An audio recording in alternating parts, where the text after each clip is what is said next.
How you doing, everybody? I'm Tony Gaglione. I'm Shawn Adams. And this is Smack Talk. We're talking about the World Cup again, day Day 7 here. 7. Can you believe it's been a week of World Cup action? I know, I had to argue with you every day for a week. It's been the worst experience of my life. Our show is growing in soccer balls, and I just want to add one more to the thing. My stress So ball. if you notice, we have seven soccer balls. Should we make it a point to grow a soccer ball so that at the very end it's not going to stay? At the very end, it grows to 30 soccer balls. Do you think we could do it on the show? No. Okay, well, let's try. All right, let's give it a shot. First game up today was Australia and Netherlands. Netherlands won 3-2. Whoa. Can we just say shock scoreline? Yeah. Because Insane. It was 2-1 Australia at halftime. Australia came to play. And Mr. Shawn here lied to the world yesterday and told everybody Tim Cahill wasn't going to play. Yeah, I misinterpreted what was said. No, you lied. No, sir, you lied. No. Tim Cahill. What happened was he wanted to get me off track, so I get a large score prediction in that 4-0 prediction, and now I screwed it up. And Cahill scores a goal in the 21st minute after Robin scored a goal in the 20th minute. So I mean, it was pretty two much goals within a minute. Bang bang. Jedinak had a penalty, and he scored a goal, put up 2-1. 2-1. What is those right there? Australia, Netherlands. Excuse me. So you know. RVP scored a goal in the 58th minute. However, RVP got a second yellow of the group stage, which equals a red. Yeah, and so I can clarify the confusion. It said that if Tim Cahill got a yellow card, he would not play in the next game. And that was an article written before the game. So he got a yellow card. So I'm like, okay, well, he's not playing, because sometimes UEFA has those, or not UEFA, FIFA has those sanctions. Like Mandzukic, he served a suspension in the first game against Brazil. So I thought, but truth was, they were saying in the next game, which he did get. So Cahill, who's retiring from his national team, is not going to play in their final game because they have been eliminated with 0 points. So that was the last we've seen of Tim Cahill in an Aussie jersey. That's right. Safe to say that without him, they're going to be pretty good because they're really young. And the coach's goal was to keep this team in 2018, minus Tim Cahill. So the players they have are young. They're only going to get better. Except for Mike Jedinak. His younger brother is good, but he's still going to be there in 2018 probably. I don't know about Jedinak. Well, we'll see. Either way, do you think they can make any noise in 2018? Depending on, if they get a favorable group. I got to say they got to qualify first, because the Asian Federation is not something to be taken lightly. You had team like Uzbekistan that I was high on this year, Jordan. These teams that were really good. Jordan beat Uzbekistan for that playoff round, and Jordan lost to Uruguay in the Intercontinental Playoff. You still have Japan, South Korea. China is going to be good in 2018, so watch for them in the qualifying. So I'm going to say if they make the tournament, yes, they'll have that experience. They'll have good, solid young players. Most of them play on the Australian League. Yeah. They need a few to go international. I agree. Play a little Europe football. Hey, they played their hearts out against Netherlands. And to show that they played well against Chile. Yeah. So to have 2 games, you lose them. Okay? But it's an experience for the players. It's a confidence builder. Mm-hmm. And to me, it all depends on how they schedule their friendlies coming up and who they're going to play against, because you can't just play walkovers. You know what I mean? You have to test yourself. If you're going to get better and qualify and make win a game in next World Cup. You know what I mean? You have to play better opponents. I'm going to say this. They're going to play Spain. We'll talk about that in a second. But when you can go into the World Cup and you can get it drawn into a group where nobody gives you a shot, and you're going to walk away from 2 games with a -2 goal diff, you can't complain. You can't complain. Because both of those games were winnable games. Sure. So Australia right now is where the U.S. was in the early 90s. No. What? No. The U.S. was horrible in the early 90s. And Australia is not? Australia looks pretty good. They've had a couple good games. They look we'll pretty good. We'll see what they do against Spain. Spain's going to be pissed off. I don't think they're going to show up. Really? I think it's going to be the opposite. I think they're going to be pissed. One of those DQs, 3-0 automatic victory, because Spain just sleeps in. I'm just going to stay in the locker room. Yeah, just stay in the locker room. One thing I wanted to say, I got to watch some of this game while working. I was going in between the radio to taking a break and actually watching the game. Louis van Gaal, again with the master tactician, switched his tactics at halftime went to a 4-3-3, and that seemed to change things. Just a wee bit. Because they were losing the ball pretty badly in the first half, possession-wise. They were just bad passes, players not on the same page. And I don't think so much, got to give credit for Australia because they were playing high press. And so they were causing some of that. But I think his tactic switch wasn't so much due to Australia, but due to his players saying, all right, guys, we're going to switch it up here. Maybe they're more familiar with that system. Sure. Because Spain doesn't play a high press like that. They do put some pressure high up, but they don't play like Aussie was. So I think, when they played, what I'm saying? When they played Netherlands, when they played Spain, Spain kind of presses, but they don't really do it. It's like a possession team. Yeah, it's a possession team. So they were able to play that formation and not too much pressure to keep things together. Now that Australia's in there, the Aussies, the Socceroos, they're coming up fast and hard. Every person that's got the ball, it kind of disrupt their rhythm. So by Van Gaal saying, hey guys, they're giving us pressure. They're going to continue with the pressure. They're up. They're winning. I don't expect them to park the bus. We're going to switch up the formation. You guys get comfortable. And that seemed to work well, especially with Wesley Sneijder and David Blind, who I'm going to say is having the best tournament out of everybody so far. This guy is leading the tournament in assists. David Blind. Great. Yeah. And you know what? Wesley Sneijder didn't show up in the other formation. No. When they moved to a more attacking formation, yeah, he was getting the ball into the box. He was up front in a more attacking position, so he's able to create plays. Stats on the games: 10 shots for Australia, 8 on goal. That's 80%. That's on patience. Target. That's patience in my but to have 80% sure, accuracy. Yeah, that's great. And then you go with 95. 15 shots for Netherlands, 14 on goal. Yeah. 25 fouls for Netherlands, 18 for Aussie. Oi had 3 corners, and Netherlands had 2. Offsides, 1 each. Possession was 52-48 in favor of the Netherlands. You could call that 50-50. Right. I mean, what is it? A few minutes that make the difference and there? Both teams had 1 yellow card. Both result in a suspension in the next game. Yeah. I think it's bigger. Okay, as far as sentimentality, Cahill doesn't get to play us, but it's bigger that RVP misses the Chile game, and I'll talk about that here in a second. Yeah, definitely. But I want to say something. Robin Van Persie. I've showed you the stuff about Theo Walcott, what he wrote in his book, and everyone knows about the kind of personality he's a. Some people call him selfish. Wayne Rooney's described him as a joking player. He's a sarcastic guy. He makes fun of you when you miss things. What do you think? Who do you think it is that missed the shot on goal? The one guy that shot the ball that didn't go on target. It's probably RVP. It's probably him, right? Yeah. Do you think anybody in that locker room's got the balls to say something? Probably not. He's one of the best strikers in the world. Yeah. I mean, everybody makes mistakes. Tim Cahill. Yeah. Okay, so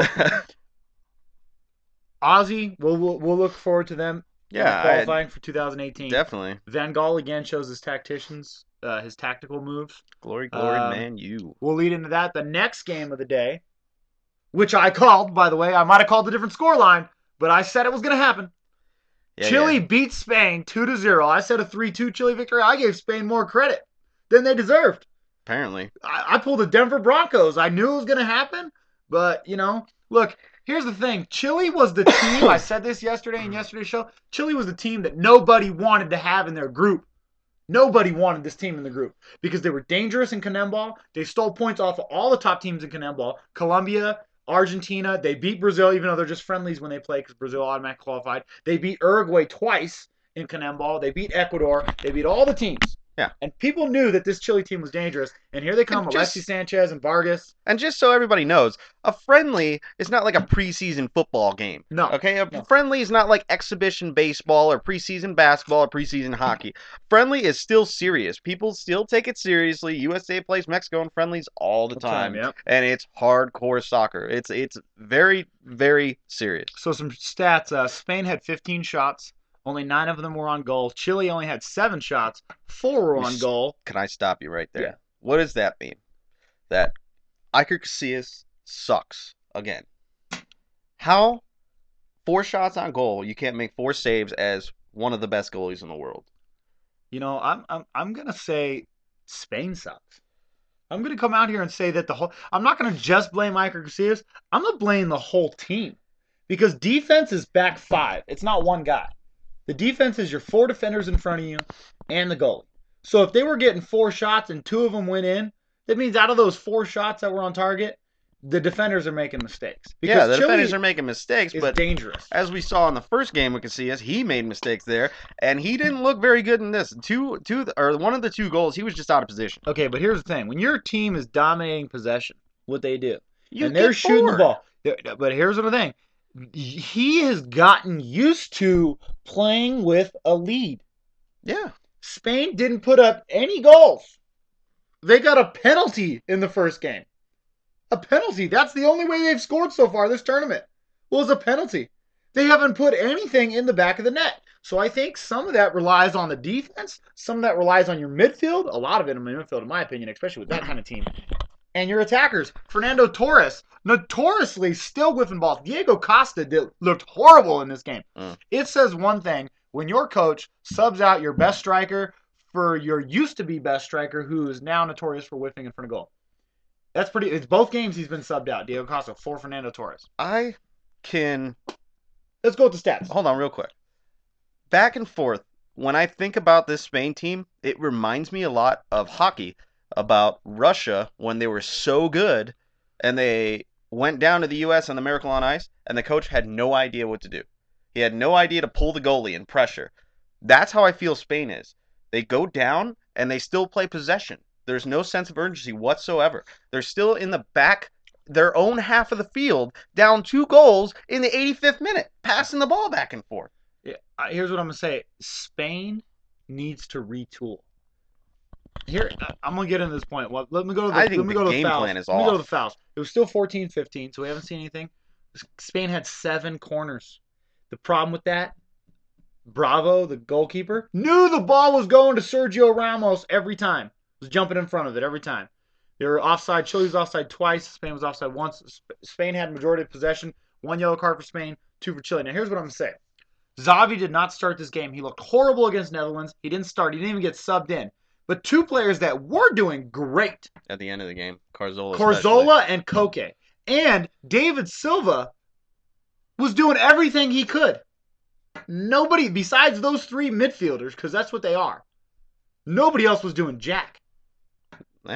Nobody. Because Silva was winning balls back. Iniesta made shots that were on target, but it seemed like Iniesta was just as much out of it as his defense was. Whereas in Carzola looked awesome.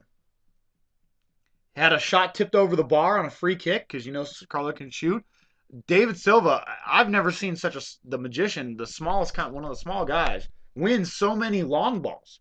Because normally when a ball's launched long, it's your striker, your tall guy jumping up there. Now David Silva's up there winning balls. Those guys are doing everything to win the game. They were surprised, and then they'd pass the ball to a guy like Busquets or Ramos, and those guys would go backwards with the ball. And then it would take like another 4 minutes to get back into Chile. Because by that time, Chile just drops 11 or 10 players behind the ball. One last question before we get out of this game. We saw the Netherlands just fizzle in a World Cup, and the players kind of turned on the manager. When you say fizzle in a World Cup? Netherlands? You talking about France? No. The Netherlands. We're in 2010 Cup final. Yeah, the year before that, or the Cup before that. Oh, 2006. Yeah, 2006. Yeah, nobody's passing the ball. Yeah. They turned on the manager. Manager got fired. Yeah. Spain? Del Bosque, that's up for the Spain Federation. He's a great national team coach, but I think, people have gotten hip to that. It's like the Patriots, right? The Patriots in football. For a while there, they were just dominating, and then other teams kind of figured out how to beat them, keep the ball out of Tom Brady's hands, and it took a while for Belichick to adapt to that. He had to retool his defense. He had to get younger. He had to do some things. So I don't know. I'm going to leave that decision to Spain, but I'm going to say this. 3 out of the 4 last World Cup holders have failed to make it out of the group stage. France won it in 98, failed to make it out of the group stage in 2002. Italy won it in 2006, failed to make it out of the group stage in 2010. Now Spain, who won it in 2010, has failed to make it out in 2014. The only team of the powerhouse 6 in the world football that didn't meet that criteria, Germany. They won it in 2002 in South Korea, and then made it to the semifinals in 2006. Here's an interesting trivia question for you. I know you're going to know it. It's very easy. Who's the only team to score a point against Italy the year they won the World Cup? Score or take a point? Take a point.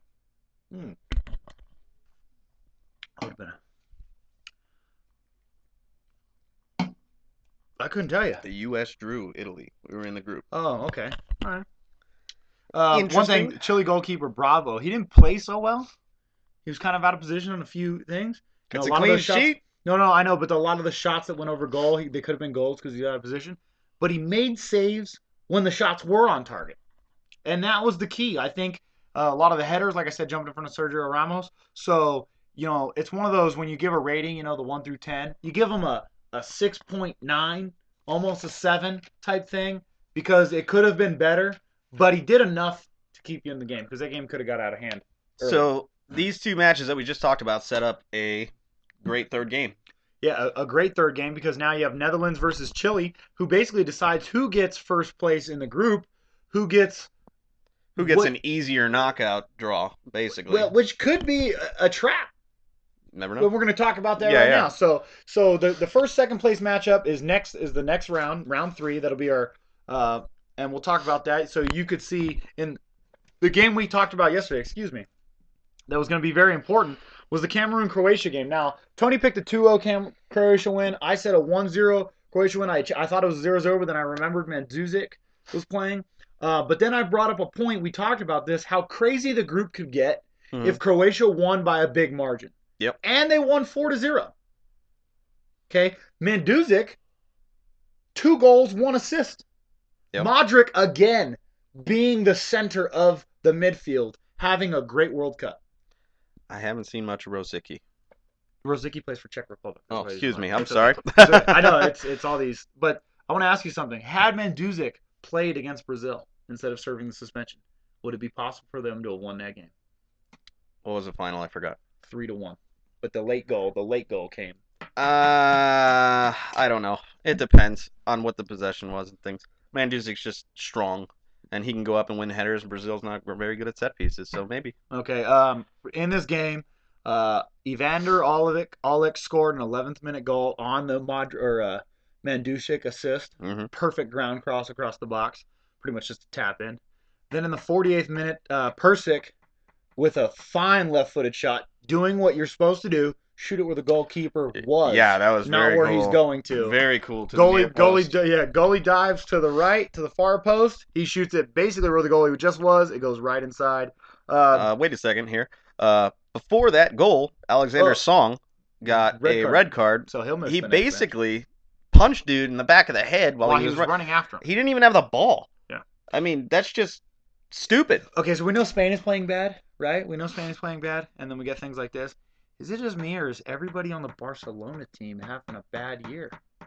Yeah, a little bit. Except for Messi and Neymar, the 2 guys that are. Yeah. Right? Well. Alexis Sanchez. It's like the 3 strikers are having a great. I didn't even see Pedro for Spain. He's like one of their better. No, David Villa. Right? Some of these guys that have been, but hey, whatever. Del Bosque probably should get fired for some of those coaching decisions. So Ito was hurt. It hurt the team on offense. So after the red card, Persic then put in the goal. Then we go into the second half. Croatia just dominates the second half. The possession stats were only 58% to 42% in favor of Croatia, but it seemed like they had the ball much more net. Mandzukic with a header off of a set piece, and then a tap in off of a goalie rebound. Goalie saves a shot, but it bounces right to a guy. Yeah. And the thing about this, and Tony wrote something down that's true. He wrote down that Cameroon was just standing around. Yeah. They seemed careless. And that led to the second Mandzukic goal.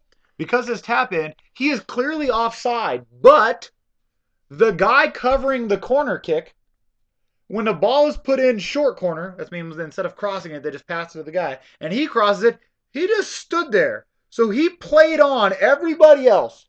He's only got like 2 yards between him and the backyard. And Mandzukic was wide open by himself. Yep. And in the first goal that Mandzukic had, it was a header on a corner. Nobody jumped. When you're defending a set piece, it's just like catching a ball in the NFL. You go up and get it at the highest point. Am I wrong? Yeah. Okay. That's when you want to start your jump. So the ball comes to you. Mandzukic is the only one jumping. 3 Cameroon defenders, and he's the only one in the air. Yep. That's basically unmarked. That's pretty much an unmarked header, yes. But technically he's got 3 defenders on him, but just bad defending. But it looks like when you're down 2-0, your World Cups are over, hopes are over. it looked like their with players. Some sense of pride. But I know, but it looks like these players. They're just like, man, this sucks. Yeah. It's like Ghana got beat, Nigeria drew, and Africa, dude, we need to step it up. We're just gonna go home and cry. Ivory Coast is right now. We'll see what Ghana does in their second game, but right now Ivory Coast is like the shining hope of Africa this year. Ghana could still come back and do some noise. Yeah, you never know. One thing I wanted to say, Cameroon. I talked about this when we started the group stuff. When we said this, Cameroon is notorious for crashing out of the group stage. They did it again. They are 0-2, probably going to be 0-3 after they play Brazil. 2000, they've been in 7 World Cups, 7 appearances, 1 knockout stage appearance. That was in 1990. That was over 24 years ago.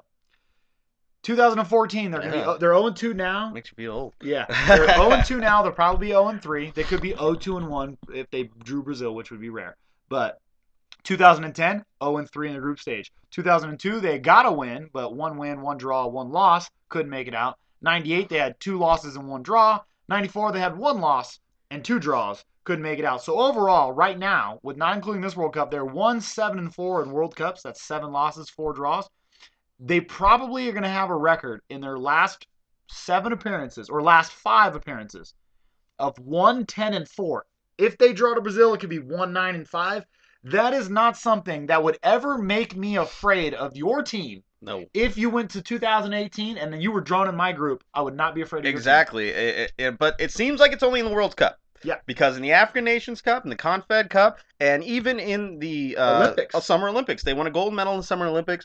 They've come in first place plenty of times in the African Nations Cup, runner-up a bunch of times in the Confed Cup, and even won that once. So, I mean, I don't understand what the difference is. Yeah, 2000 Olympic gold medal. That was with a young Ito. In 2002, which was their best record they've produced, had a young Samuel Ito. They went 1-1-1.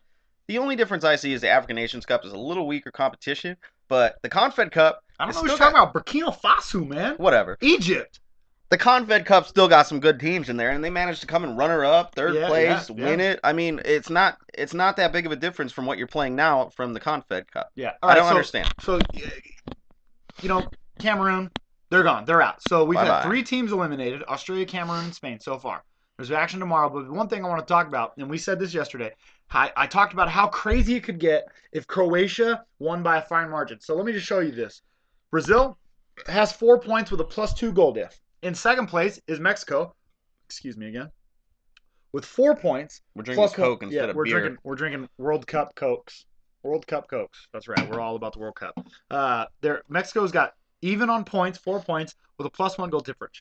With Croatia now playing its second game, they've got 3 points, and because they were at -2, the 3-1 loss to Brazil, they win 4-0. They now got a +2 goal diff. Mexico plays Croatia in the final game. All Croatia has to do is draw. That's it. No. If they draw, Mexico gets 5 points. Mexico that's right. Okay, Croatia wins by 1. They're in. Croatia just win. But here's the thing. Here's what I'm going to say. Brazil's going to be... This puts pressure on Brazil. I said this yesterday, so I'm going to go out on a limb and talk about this right now. Cameroon didn't show up in this game. They can play spoiler in the next game. Against the home team. Okay? If there's an upset, I'm not talking draw. If there's an upset in Brazil and Mexico and Croatia draw, Croatia, Mexico advance, Croatia would go to second place on goal diff because Brazil has a +2. Croatia would finish with a +3. Is it safe to say that Brazil would basically burn down the stadiums? Like they would go nuts if they didn't make it out of group. They're already rioting beforehand. The government would probably be paying officials. I wouldn't be surprised if there's some insurance money going into the pocket of the official right now to make sure there's at least one Fred penalty against Cameroon. I'm just saying, it's probably not going to happen. Cameroon's probably just going to crash out. Well, we already saw the worst penalty given in this tournament. So, I mean, Brazil probably wins it, and then you're looking at the second place being between Mexico and Croatia. Now, here's the thing. If Mexico beats Croatia 2-0, 3-1, something like that, they give a chance for themselves to leapfrog Brazil on goal diff, especially if Brazil doesn't thrash Cameroon. I think Brazil will probably thrash them. So you're looking at a Brazil or Mexico-Croatia second place. So Croatia, they're going to be going the tearing balls to the walls against Mexico. And this is where I'm going to say Mexico is at its weakest point. Because I've told you, I like Mexico. They're a dangerous team. But when they're the ones playing with pressure, when they're playing against the United States in Mexico City and that 2-0 scoreline comes about, right? And the United States draws a point, takes a point in Azteca or whatever, that's because the pressure was on Mexico. Yeah. So Croatia has an advantage here. And you're correct, because in the qualifying stages of the World Cup, they played completely flat games when they had to win. That's right. When they had to win, they played flat. Other teams actually helped them just to get to where they are. The United States put them in the World Cup playoff. Basically. Yeah. Arjen Johansson with like the 85th minute goal. No, it was like 92nd. Whatever. Yeah. Either way, a draw would even take Panama in. I posted on Facebook, haha, suck it Mexico. Put it on there, and by the time I posted that to Facebook, the United States picked Mexico. I had to get back on and delete the post. And my friend Victor, shout out to Victor, he had already commented on my post before I got to delete it. Ridiculous. So, Mexico plays flat when they got pressure. So that'll be an interesting game. That's going to be the marquee matchup. You know what's even more interesting? If Mexico and the U.S. end up getting out of a group and play each other. They won't. That doesn't happen. Never know. They would have to get to like the semi. Oh, yeah, that would be awesome. I'm just saying. Awesome. There would be a border war in the World Cup. Close the border. Okay, so tomorrow's games. We're going to go into tomorrow's games. Colombia versus Ivory Coast at 9 a.m. This is awesome. This is the Group C. This whole day tomorrow is awesome. The Group C first place game. Because we said the winner of the Ivory Coast-Japan game was going to be second place. Yeah. But because Ivory Coast won and Colombia won, now we're looking at the winner of this is going to take first place. Now, if they draw, it still leaves it wide open again for a team like Japan, just like the Croatia, Brazil, Mexico thing. So a draw is not good for Ivory Coast or Colombia because it puts you in danger of a team that plays, Japan plays Greece. Greece got beat up by Colombia. So if Japan were to win, then you've got a 4-4-3, just like we got with the Brazil, Mexico. So one of these teams should win. They should win. But a draw helps Japan. Okay, it helps Greece. If Greece beats Japan, you're keeping a team in it. So a draw is not good for either of these teams. I won't say it's bad, but it's not good. So this is gonna be a great 9 a.m. game. The next game. All right, what? You talked the whole time during that. I didn't get a word. Okay, I'm just saying. It's an awesome group. I told you. No. Is the most I agree. Group. I want your prediction. I'm gonna say 2-1 Colombia. 2-1 Colombia. I'm calling 2-2 draw. Okay. 2-2. And you are 2-1. Okay. Uruguay and England. This is the game. This is the game. This is do or die for both. Luis Suarez playing against his Premier League teammates, competitors, who he eats up in the Premier League. Now literally? Literally, yes. The biter. The biter. Uruguay came out and was stunned.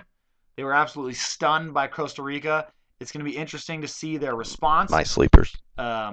England, also a heartbreaker game against Italy. You got two teams looking for a response. This is going to be an interesting game. Suarez should start. He said he's at 100%. I believe it's a must-win for both teams. Oh, yeah. I'm going to go ahead and say Sturridge scores 2 goals and England wins 2-1. I hate to say this. 2-1 England. Don't do it. I hate to say this. Don't do it.